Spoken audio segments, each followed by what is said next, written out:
Sejak kecil, biasanya kita sudah diajarkan untuk menabung. Orang tua mengajarkan dan memperkenalkan anaknya awalnya lewat sebuah celengan, lalu kemudian mengenalkan lewat transaksi untuk pergi ke bank. Sekolah juga biasanya memfasilitasi itu.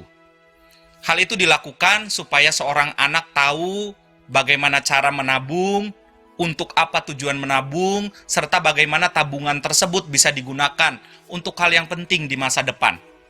Nah, pada masa kini, saudara, banyak orang muda yang saya temui, mereka mengalami kesulitan ketika mendekati akhir bulan.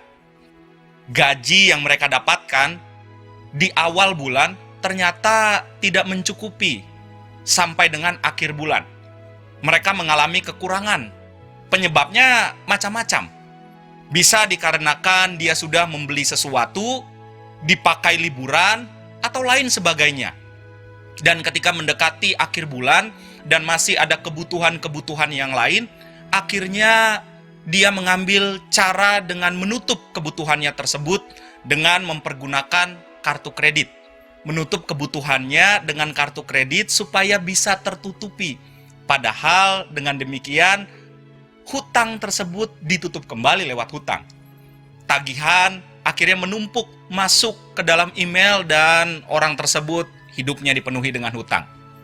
Nah, saudara, dalam Kejadian 41 diceritakan sosok Yusuf yang mengalami perjalanan luar biasa sehingga ia kemudian dipercaya menjadi pemimpin dan pembesar, bukan di negerinya, di negeri Mesir.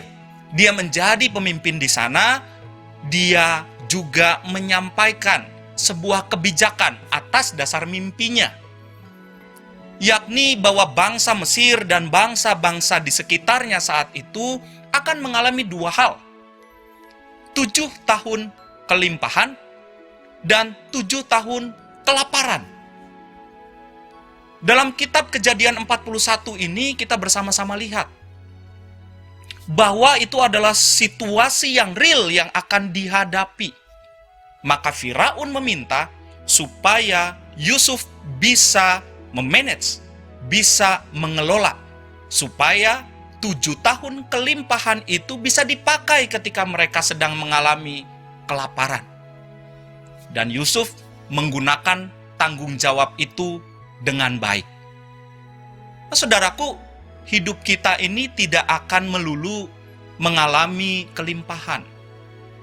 Maka kita perlu belajar mengelola berkat Tuhan dari apa yang ada, bukan dari apa yang tidak ada. Kalau kita mendapatkan itu, berkat Tuhan secara materi, maka kita perlu mengelolanya dengan bijaksana. Jangan sampai kemudian ketidakmampuan kita mengelola berkat Tuhan membuat kita jauh daripada Tuhan, bahkan kemudian kita mengambil langkah-langkah yang salah. Kelolalah berkat Tuhan di dalam hidup Anda dengan bertanggung jawab.